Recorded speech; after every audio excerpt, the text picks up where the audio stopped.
Hello everyone, welcome to back MC Study CSS platform. I hope you are doing well.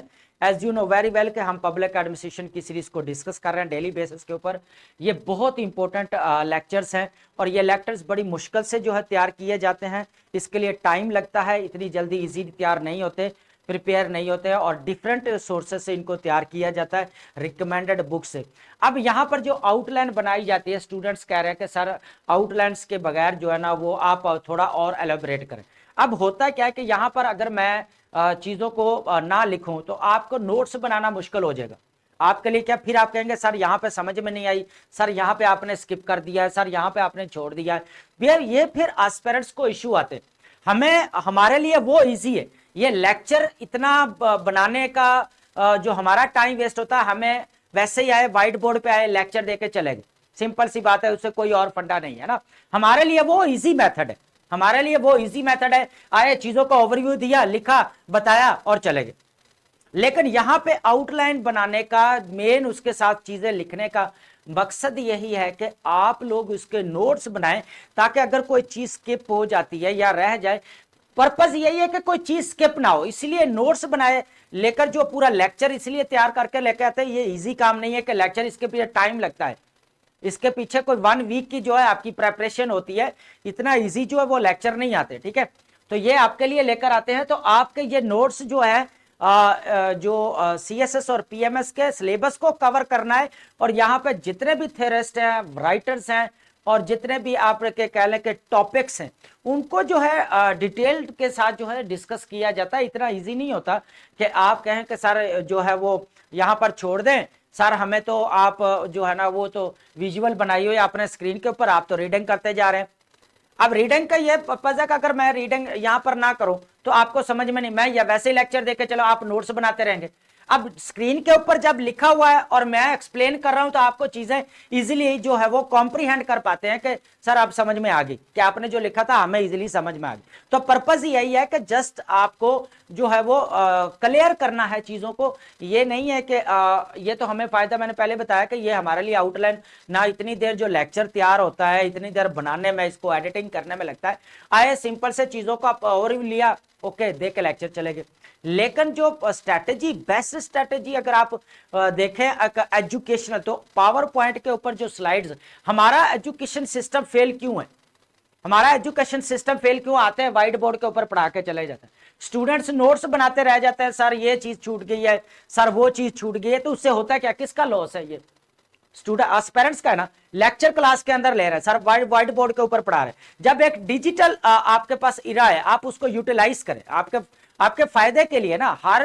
हर जो aspirant वो use कर रहा है इसको, ठीक है। तो आप जितने भी डेवलप्ड कंट्री, ये डेवलपिंग कंट्रीज क्यों पीछे है, सिर्फ हमारी अपनी जो है वो कह लें कि इसके अंदर खामियां हैं, अपनी जो है वो कह लें कि मिस्टेक्स हैं इसके अंदर। डेवलप कंट्रीज आज भी जो फास्टेस्ट जो है वो टेक्नोलॉजी यूज करते हैं, उनका क्लासरूम में टेक्नोलॉजी यूज की जा रही है। तो यहां पर अगर लेक्चर और प्रोजेक्टर पे ऊपर जो है वो लेक्चर दिए जा रहे होते हैं, वो पॉइंट बनाए, स्लाइड्स बनाई, आए एक्सप्लेनेशन देके चले गए, तो वो तो काम ईजी है। तो ये लेक्चर जब पूरा तैयार होकर आपको देना तो ये मुश्किल हो जाता है। ठीक है, तो चलते हैं हमारे लेक्चर की तरफ। बहुत इंपॉर्टेंट लेक्चर है आज हमारा, इसको जो है डिस्कस करते हैं। बेसिकली ये है development administration and development management, इसको देखेंगे। सबसे पहले डेवलपमेंट एडमिनिस्ट्रेशन क्या होती है इसको देखेंगे, फिर डेवलपमेंट मैनेजमेंट को देखते हैं। ठीक है, अगर मैं यहाँ पे डेवलपमेंट मैनेजमेंट एडमिनिस्ट्रेशन की बात करूं, सबसे पहले मैं थोड़ा ओवरव्यू दे दूं कि डेवलपमेंट एडमिनिस्ट्रेशन का पर्पस ये था कि जो एडमिनिस्ट्रेशन को काम करना चाहिए, जितने भी डेवलपमेंट प्रोग्राम्स है उनके ऊपर काम करना चाहिए, उनको एफिशिएंसी के साथ, with effectiveness, transparency, accountability and fairness के साथ जो है वो पब्लिक सर्विस डिलीवरी जो है वो कर सकें, प्रोग्राम्स जो डेवलपमेंट प्रोग्राम्स है उनको भी हैंडल कर सकें। लेकिन यहां पर एडमिनिस्ट्रेशन की एफिशिएंसी के ऊपर फोकस नहीं किया गया, यहां पर सिर्फ डेवलपमेंट के ऊपर फोकस किया गया है कि एडमिनिस्ट्रेशन को डेवलपमेंट के ऊपर काम करना चाहिए। ठीक है, अब यहां पर चलते हैं। सबसे पहले यहां पर ये देखें आइडिया जो आपका 1950s के अंदर दिया गया, पोस्ट कॉलोनियल इरा था उसके बाद, ये दिया किसने, बेसिकली आपके जॉर्ज गैंट और यूएल गोस्वामी ने दिया। ड्यूरिंग पोस्ट कॉलोनियल डेवलपमेंट इरा चल रहा था उस वक्त ये डेवलपमेंट एडमिनिस्ट्रेशन है, ठीक है।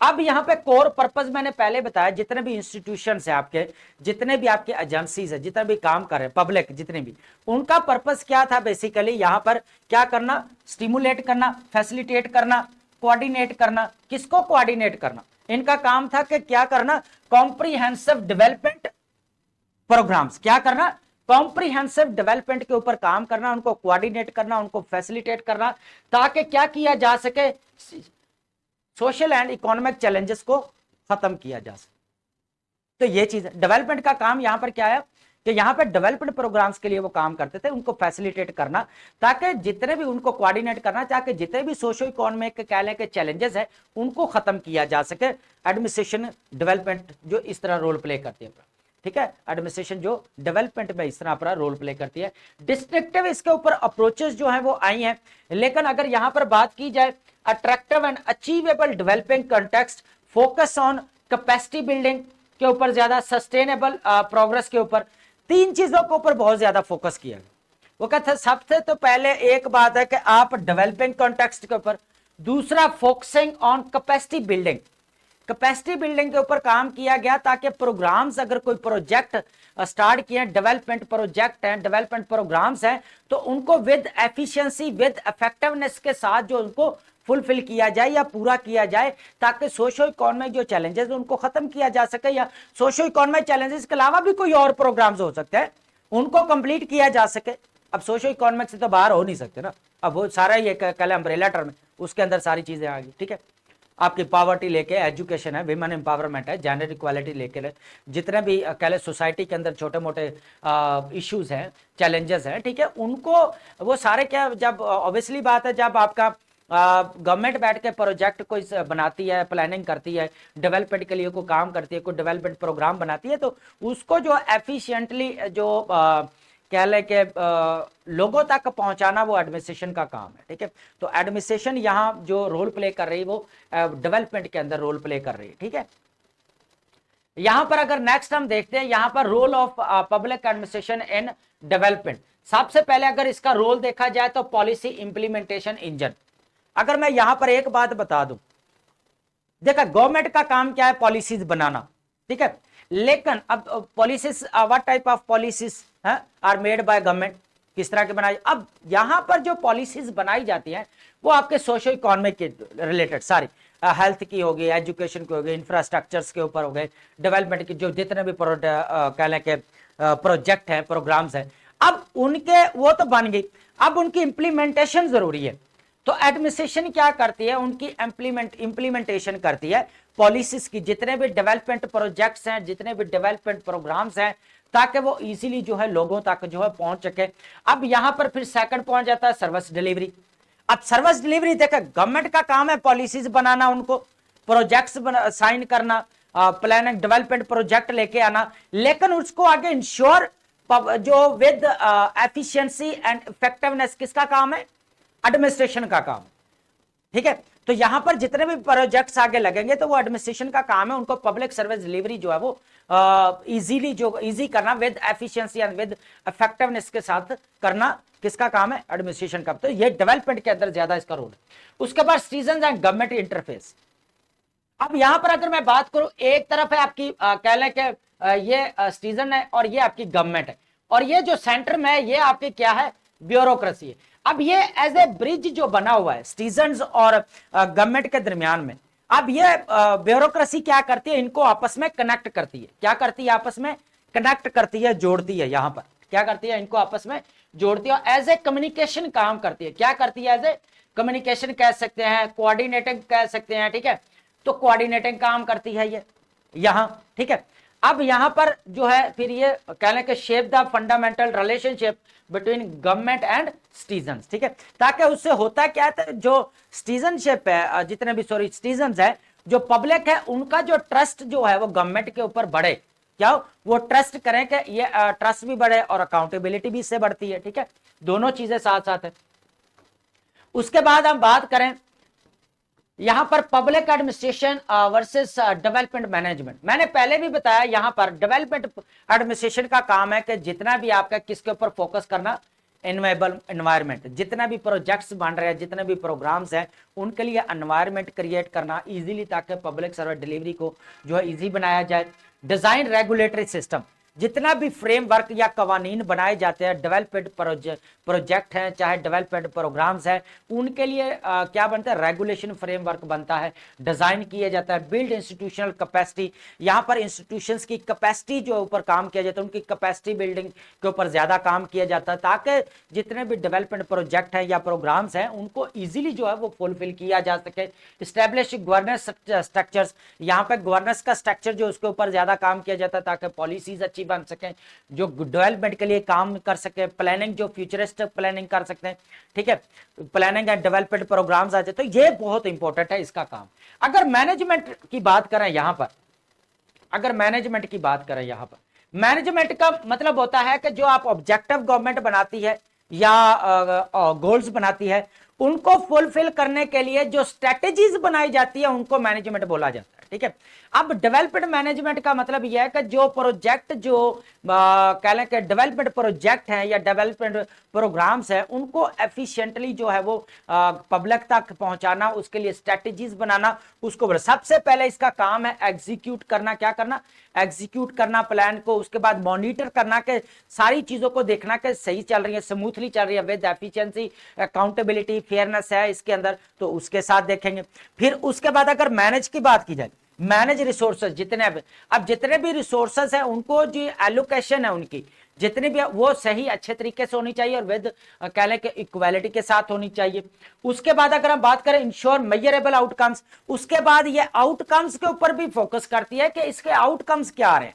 अगर ये प्रोजेक्ट डेवलपमेंट प्रोजेक्ट है या डेवलपमेंट प्रोग्राम्स है, कोई डेवलपमेंट्स के ऊपर काम किया जा रहा है, इंफ्रास्ट्रक्चर्स के ऊपर काम किया जा रहा है, एजुकेशन के ऊपर काम किया जा रहा है, हेल्थ के ऊपर काम किया जा रहा है, विमेन एम्पावरमेंट पे काम किया जा रहा है, पॉवर्टी को खत्म करने के लिए, इकोनॉमिक डेवलपमेंट के लिए काम किया जा रहा है, तो क्या ये सही है उस वक्त? तो ये सारी मैनेजमेंट के मतलब स्ट्रैटेजीज जो बनाई जाती है फॉर गेटिंग फॉर अचीविंग या getting goals and objective of the government, ठीक है। तो वो ही बनाती है ना गवर्नमेंट, जितने भी ऑब्जेक्टिव्स को उनको हासिल किया जाए। तो ये है जी इसका फर्क। अब यहां पर हम देखते हैं कि दो कंट्रीज के दरमियान में देखते हैं क्या पब्लिक एडमिनिस्ट्रेशन रोल प्ले करती है। अगर यहां पे डेवलप्ड कंट्रीज का देखा जाए, जितने डेवलप्ड कंट्रीज है, रिच कंट्रीज है, वो काम क्या करते हैं? रेगुलेटरी गार्डियनशिप, पब्लिक एडमिनिस्ट्रेशन क्या करती है? कवानीन की जो सरपरस्ती करती है, वहां पर उनका ये, तो वो सबसे क्या करते हैं? इकोनॉमिक अगर बात की जाए ना, कह लें कि पब्लिक एडमिनिस्ट्रेशन अगर वेस्टर्न कंट्रीज के अंदर देखी जाए, तो यहां पर उसने सबसे पहले क्या करता है? कंज्यूमर राइट्स को प्रोटेक्ट करते हैं, फिर फेयरनेस देखते हैं मार्केट के अंदर, और किसके जरिए? सोफिस्टिकेटेड रेगुलेटरी फ्रेमवर्क बनाया जाता है, जिसके जरिए क्या करते हैं? कंज्यूमर जो होते हैं उनके राइट्स को देखा जाता है, फेयरनेस देखी जाती है, मार्केट्स के अंदर अकाउंटेबिलिटी है, फेयरनेस है, जस्टिस है, क्या वो चेक की जाती है। वेलफेयर सर्विस डिलीवरी, अब यहां पे provided comprehensive social safety and high quality public service delivery. यहां पर अगर अगर डेवलप्ड कंट्रीज के अंदर देखा जाए, तो पब्लिक एडमिनिस्ट्रेशन को पता है वहां पर हर चीज जो है वो आपको कह लें, नो डाउट बड़े फ्लॉज भी होंगे, लेकिन हर चीज जो है कुछ ना कुछ कवानीन है हर चीज के लिए, है ना। तो वहां पर जो जस्टिस और फेयरनेस जो थर्ड वर्ल्ड कंट्री में बुरा हाल है ना, उससे कहीं ज्यादा फिर भी वहां पे है। तो वहां पे काम क्या कर, वो सोसाइटी के लिए वेलफेयर का काम करते हैं। पब्लिक एडमिनिस्ट्रेशन का पर्पस क्या है? वहां पर सोसाइटी की वेलफेयर के लिए काम करते हैं, लोगों की वेलफेयर के लिए काम करते हैं, वेल बीइंग के लिए काम करते हैं, ठीक है। इनोवेटिव लीडरशिप की अगर बात की जाए, यहां पर इनोवेटिव लीडरशिप है, यहां पे पब्लिक एडमिनिस्ट्रेशन दुनिया के अंदर देखा जाए, सबसे पहले जो ई गवर्नेंस और ई कह लें कि ई डेमोक्रेसी जो आई, वो एस्टोनिया के अंदर आई, जिस तरह उन्होंने डिजिटल टूल्स को यूज किया अपने एडमिनिस्ट्रेशन के अंदर, ताकि पब्लिक सर्विस डिलीवरी को आसान किया जा सके। जितने भी डेवलपमेंट प्रोजेक्ट्स हैं या डेवलपमेंट उनको जो है इजीली जो है वो फुलफिल किया जा सके, ताकि जो लोगों की पब्लिक की नीड्स हैं उनको जो है वो रिस्पॉन्स किया जा सके, एड्रेस किया जा सके। जो बेसिक सोशो इकोनॉमिक चैलेंजेस है उनको खत्म किया जा सके, विमेन एम्पावरमेंट हो सके, जेंडर इनक्वालिटी को खत्म किया जा सके, ठीक है। उसके बाद बहुत सारे पॉवर्टी को खत्म किया जा सके, जितना भी कह ले कि अनएम्प्लॉयमेंट रेट बढ़ रहा है तो उसको खत्म किया। तो ये सारे काम पब्लिक एडमिनिस्ट्रेशन उधर रोल प्ले करती है, ठीक है। अब डेवलपमेंट, अब यहाँ पे डेवलप्ड कंट्रीज के अंदर क्या करते, इकोनॉमिक डेवलपमेंट कैटलिस्ट, ठीक है, एज ए ड्राइवर, कैटलिस्ट मतलब एज ए ड्राइवर काम करते हैं, एक्टिवली ड्राइविंग। यहाँ पे सबसे पहले अगर डेवलपिंग कंट्रीज के अंदर देखा जाए पब्लिक सबसे पहले इंडस्ट्रियलाइजेशन के ऊपर काम कर रही, ड्राइव कर रही, इंफ्रास्ट्रक्चर डेवलपमेंट के ऊपर काम कर रही, ठीक है, जितने भी रेलवे है, रोड्स हैं, आपके जितने भी इंफ्रास्ट्रक्चर्स हैं उसके ऊपर। इकोनॉमिक डाइवर्सिफिकेशन पर इनिशिएटिव लिया जाता है, डाइवर्स वे से, मुख्तलिफ एंगल से जो वो ब्रॉड वे से जो है वो फिर इनिशिएटिव लिया जाता है इकोनॉमिक, ताकि इकोनॉमी को है जो बूस्टअप किया जा सके, डेवलपमेंट जो है वो की जा सके। यहां पर अगर सोशल ट्रांसफॉर्मेशन एजेंट्स की बात की जाए, यहां पर सबसे पहले हिस्टोरिकल अगर देखा जाए तो इनक्वालिटी बहुत ज्यादा थी। पब्लिक एडमिनिस्ट्रेशन क्या करते हैं, यहां पे एडमिनिस्ट्रेशन इंश्योर करवाती है कि जो लॉ एंड जस्टिस है या जो राइट्स है या रिसोर्स एलोकेशन है वो इक्वली जो है वो डिस्ट्रीब्यूट हो, ठीक है, लेकिन वो हो या ना हो वो हम उस बात में नहीं कर रहे, हम यहां पर इस चीज को डिस्कस कर रहे हैं कि किस तरह इन इनक्वालिटी को खत्म करके आज फिर भी कुछ, हर जगह हर चीज की दो साइड्स होते हैं, एक पॉजिटिव है एक नेगेटिव है, ठीक है। अब हम यहाँ पे पॉजिटिव चीज को, नो डाउट अगर पब्लिक सर्विस डिलीवरी आज नहीं हो रही तो फ्लॉज तो है ना ब्यूरोक्रेसी के अंदर, है ना, लेकिन हम बात कर रहे हैं कि कैसे जो है वो कह लें कि ट्रांसफॉर्मेटिव एज एजेंट काम हुआ है। हम बात कर रहे हैं डेवलपमेंट एडमिनिस्ट्रेशन एंड मैनेजमेंट की डेवलपमेंट, ठीक है, तो यहां तक हो गया। उसके बाद इंस्टीट्यूशनल बिल्ड, यहां पर हम साउथ अफ्रीका पर यहां पर केस स्टडी लेते हैं कि किस तरह उन्होंने जो है वो पब्लिक डेवलपमेंट एडमिनिस्ट्रेशन जो है वो की। अब यहां पर चलते हैं, ठीक है, की फंक्शंस अगर देखा जाए यहां पर पब्लिक एडमिनिस्ट्रेशन का, अभी हमने पीछे डिस्कस किया, सबसे पहले पॉलिसी इंप्लीमेंटेशन का काम करती है, जितने भी उसके पास सर्विस डिलीवरीज है, जितने भी रिसोर्स एलोकेशन है, हेल्थ है, एजुकेशन है, इंफ्रास्ट्रक्चर्स के ऊपर पॉलिसी बने, तो उनको क्या कर रहा है कि इजीली जो है वो क्या कर रहा है लोगों तक पहुंचाना। रिसोर्स मैनेजमेंट जितने भी होते हैं आपके, ट्रांसपोर्ट है, आपके इक्विटेबल एलोकेशन, जितने भी यूटिलाइजेशन पब्लिक फंड्स हैं आपके, चाहे मटीरियल्स हैं, ह्यूमन रिसोर्स है, उनको जो है डेवलपमेंट के लिए यूज करना। उसके बाद अगर बात करें हम पब्लिक एंगेजमेंट, आज दुनिया देख ले डिजिटलाइजेशन की तरफ जा रही है, तो यहाँ भी जो लोगों की एंगेजमेंट है वो बढ़ाना जरूरी है ताकि मार्केट्स को अंडरस्टैंड किया जाए। तो यहाँ पर देखें fostering meaningful transparency, accountability and citizen participation बढ़ाई जाए, process to build trust and ensure responsive administration, ठीक है। अब ये बहुत ज्यादा, अब चलते हैं हम जरा अफ्रीका का एक केस स्टडी करते हैं कि अफ्रीका ने किस तरह डेवलपमेंट एडमिनिस्ट्रेशन की, इस चीज को अंडरस्टैंड करने की कोशिश। सबसे पहले इन्होंने क्या किया, एड्रेसिंग हिस्टोरिकल इनइक्वालिटी। सबसे पहले साउथ अफ्रीका के अंदर क्या किया गया, जो हिस्टोरिकल जो इनइक्वालिटी की उसको खत्म किया गया, उसको एंड किया गया, ठीक है। यहां पर comprehensive public reform design to dismantle apartheid era, जितने भी डिस्पैरिटी थी इक्वालिटी की उसको खत्म किया गया। सेकंड, एंटी करप्शन स्ट्रेटजीज यहां पर बनाएगी, अकाउंटेबिलिटी श्योर करवाने के लिए जितने भी, ठीक है, करप्शन को खत्म करने के लिए। यहां पर इक्विटेबल एक्सेस टू, जितने भी रिसोर्स एलोकेशन की बात की गई, मार्जिनलाइज्ड ग्रुप थे जितने भी, उनको जो है डेवलपमेंट के ऊपर काम किया गया। तो थर्ड वर्ल्ड कंट्रीज में जो डेवलपमेंट एडमिनिस्ट्रेशन ने काम किया, यहां पर हम देखते हैं कि जिस तरह साउथ अफ्रीका के अंदर डेवलपमेंट एडमिनिस्ट्रेशन ने काम, यहां पर देखें South Africa journey demonstrate how development administration can serve as a powerful tool social justice. वो कहता है कि साउथ अफ्रीका के अंदर डेवलपमेंट एडमिनिस्ट्रेशन ने किस तरह जो है वो इंश्योर किया, वहां पे जस्टिस इंश्योर किया, इक्वालिटी इंश्योर की, वहां पर एक कह कि सोशल जस्टिस वहां पर आया। इसकी वजह से अगर यहां पे देखा जाए इकोनॉमिक ट्रांसफॉर्मेशन आई, डिस्पाइट इतने चैलेंजेस होने के बावजूद भी जो है उन्होंने इंप्रूव किया, ठीक है।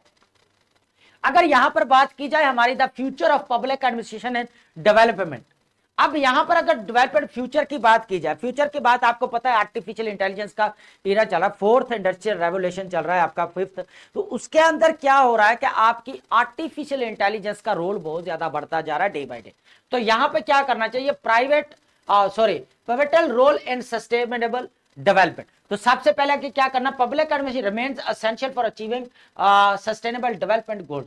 तो यहां पर जितने भी गवर्नमेंट गोल्स बनाती है, डेवलपमेंट प्रोजेक्ट्स है या प्रोग्राम्स है, बेसिकली उनको हासिल करने के लिए वो बोल रहा है टेक्नोलॉजी का जो है वो यूज करना यहां पर जरूरी है ताकि सोशल इक्वालिटी आ सके। जितने भी कह लें कि रिसोर्स एलोकेशन है वो तमाम कम्युनिटी तक जो है वो इजीली पहुंच जाए। यहां पर continue evolution required administrative system adopt dramatically to meet changes social needs technology. अब यहाँ पर दुनिया का एस्टोनिया के अंदर, एस्टोनिया की हमने यहाँ पर एग्जांपल ली कि दुनिया के अंदर फर्स्ट कंट्री जहाँ पे ई गवर्नेंस है, वहां पर कोलैबोरेटिव पार्टनरशिप होनी चाहिए। यहाँ पर depend on cooperation between government, local communities, civil society, international board जितने भी हैं उनका आपस में क्या है, कोलैबोरेटिवली जो है वो काम करें, ताकि पब्लिक सर्विस डिलीवरी को इजी बनाया जा सकता है। जितने भी डेवलपमेंट के प्रोजेक्ट्स हैं या प्रोग्राम्स हैं, लोगों को सस्टेनेबल डेवलपमेंट जो गोल्स बनाए गए 17 से, उनको जो है बूस्टअप किया जा सकता है। तो ये है investment in capacity and innovation, technology के ऊपर खर्च करना चाहिए ताकि पब्लिक एडमिनिस्ट्रेशन जो है वो डेवलपमेंट के अंदर अपना ज्यादा से ज्यादा रोल प्ले कर सके, सोशो इकोनॉमिक जो है डेवलपमेंट सोसाइटी के अंदर उसके लिए काम कर सके।